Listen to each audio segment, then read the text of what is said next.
Hi everyone, I hope you're all doing well. So it's time to find out what my next 5 reads are going to be. I'm very, very excited to find out what they are. So as usual, I'll pick 2 for my priority reads jar, then 2 for my Catherine Cookson jar. I've only got 3 Catherine Cookson books left in that jar, that's crazy. And 1 for my advent calendar jar. So I'm just going to start on my priority reads. I'm going to shake this up and then I'm going to pick 2 at random. So it's crazy how few there are now. I can't believe it's October. It's absolutely mental. We'll see if I can get through the rest of these by the end of the year. So, well, hey. So, got my first one. So, my next read that I will be reviewing is... Oh, it's The Power by Naomi Alderman. So I have had this on my bookshelf for years, so much so. This is bright red. That is the exposure in the sun that has been sat on my bookshelf for years, and it's turned like light orange. It's crazy. So, so this came out, I think it was around the time that the first or second series of Handmaid's Tale came out or something. It was like everyone was raving about this book. First published 2016. There we go. And this paperback was 2017. So I got it in 2017 then, because I remember I got it when it just come out in paperback. So yeah, it's been sat on my bookcase since 2017 and I have yet to read it, but I'm going to now. And the synopsis is, all over the world, women are discovering they have the power.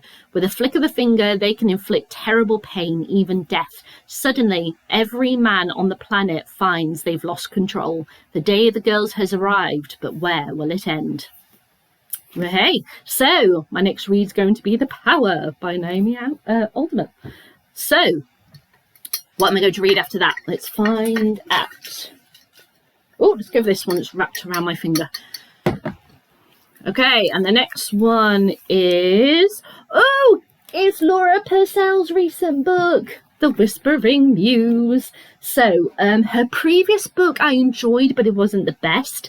And I've really enjoyed her previous other books. I'm hoping that this one is going to be better than the last one. So... Betrayed by those she trusted, former lady's maid Jenny Wilcox is desperate for money to support her and her young siblings.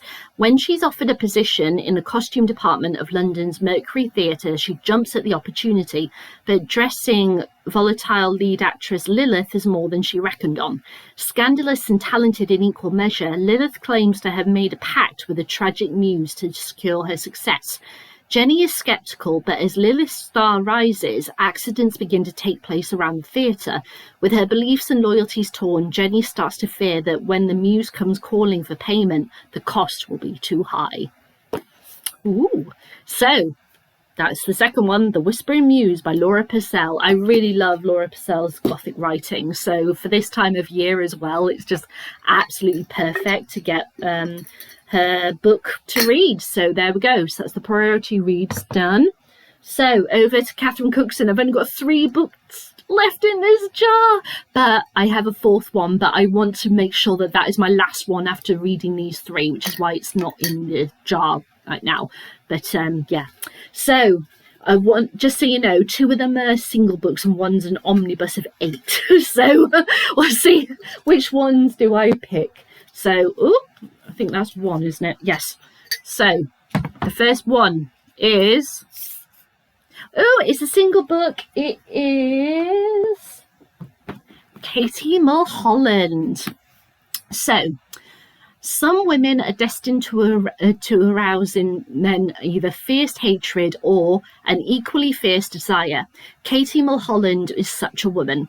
At 15, a scullery maid in the House of the Rosiers, she was raped by Bernard Rossier, an action that precipitated 80 years of murder, violence, and bitter family feuding. Married twice to a man who... to a man who loathed her. Sorry, the back is all broken up. So is that man or men? Married twice to a man who loathed her, then to one who adored her, Katie Mulholland made a rich and powerful impression on all the men and women around her, forging an empire for herself against the background of Teesside coal mines and shipyards, founding a dynasty in defiance of social conventions and the hatred of the Rossiter family. Kate Mulholland is a story of two families, of 4 generations, and of a woman who became a legend in her own time. So there we go. So the first Catherine Cookson one is going to be Katie Mulholland. Fabulous. And let's find out what the second one is. It's either going to be a single book or it's going to be an omnibus of 8. So let's find out. Let's go for this one. Oh, it's so weird only seeing one slip of paper left in my Catherine Cookson jar. And it is... it's the Mary Ann omnibus of 8 stories of Mary Ann, which are all together here. So have we got actual... here we go. Right. Catherine Cookson's 8 Mary Ann novels tells the story of an indomitable urchin, Mary Ann Shaughnessy, from her childhood through to parenthood and marriage. Now, for the first time, they have been collected together into one volume. The story begins with a grand man in which Mary Ann, an intrepid small girl from Teesside Dockland, defies the world on behalf of her father. Most people know that he is a ne'er-do-well, but to his determined and loyal small daughter, he's a grand man, and she sets out memorably to prove it. Ruthless on behalf of those she loves, unquenchable courage and an irrepressible sense of mischief are the qualities which make Mary Ann through all her adventures. From childhood battles to a sojourn of a posh Sussex convent school where she was to learn to be a lady, from an apparently unrequited love from her childhood sweetheart to a tempestuous marriage, Mary Ann Shaughnessy is a heroine you will not be able to forget. Her story, one you cannot put down. So there we go. It's the Mary Ann omnibus. Hey, for book 4. So, I can't believe then next time we do this, I'll be finishing my Catherine Cookson collection. That sounds so sad, but you know, I would have gotten all through my Catherine Cookson collection by then. And it just means that I can look out for more Catherine Cookson books in like charity shops and such, but also move on to other authors. So yeah, I'm excited.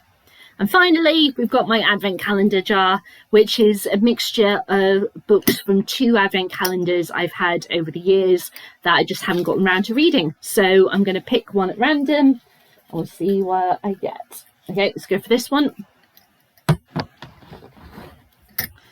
And it is... Oh! It's George Orwell's 1984.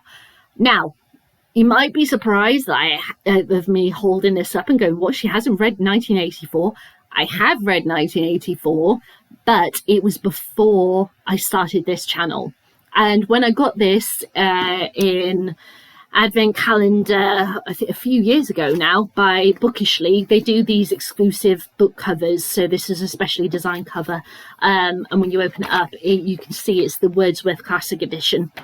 But yeah, I read this book before I started this channel, and when I got this, I debated about should I include this in my jars, because technically I have read it before, but I've never read it on this channel. I've never discussed it. So I'm like, what the hell? So technically it's a reread, but it's a first read on this channel. So yeah, so I'm excited to read or reread George Orwell's 1984. So the synopsis. The Thought Police doublethink newspeak Big Brother 1984 itself. These terms and concepts are central to our thinking about freedom and its suppression. Yet they were newly created by George Orwell in 1949 as he conjured his dystopian vision of a totalitarian world. The principal characters are ordinary human beings like ourselves, Winston Smith and Julia, whose love is also an act of rebellion against the party. Oppressing them are the massive powers of the state. No one is free from surveillance. The truth is consequently altered, and Big Brother controls all. Even the simple act of keeping a diary is punishable by death. In Winston's battle to keep his freedom of thought, his powerful adversary, O'Brien, uses fear and pain to enter his very thought processes. Does 2 + 2 = 4, or is it 5? We find out in Room 101. 1984 was Orwell's last novel, but the world he created is always with us, and as we find within it the mirror of our own time and a warning for the future. So yeah, and especially it's such an interesting story, and obviously I'll explore more when I come to review it, that it's really powerful, the things that he came up with and how many things he came up with that has happened, and the time that we live in now, and where it's going to go, and how that relates to this book is incredible. But there we go. But here are my next 5 reads. So we have The Power, The Whispering Muse, Katie Mulholland, The Mary Ann Omnibus, and 1984. I think that's a really, really interesting mix of books. And yeah, I only have 1, 2, 3, 4, 5, 6, 7, 8, 9, 10, 11, and the other cats and coasters, 12 books left in my across my jars. So my God, I mean, I'm not going to get through them by the end of the year, but I can make a pretty good dent in them. We'll see how we go. But yeah, I'm going to have to start picking other stuff to put in these jars. It's going to be amazing. So yeah. So those are my next 5 reads. I'll be back with my thoughts on The Power by Naomi Alderman then. And yeah, I hope you're excited as I am for these book reviews, and I'll be back with you as soon as I've done reading The Power. All right then, everyone. Bye.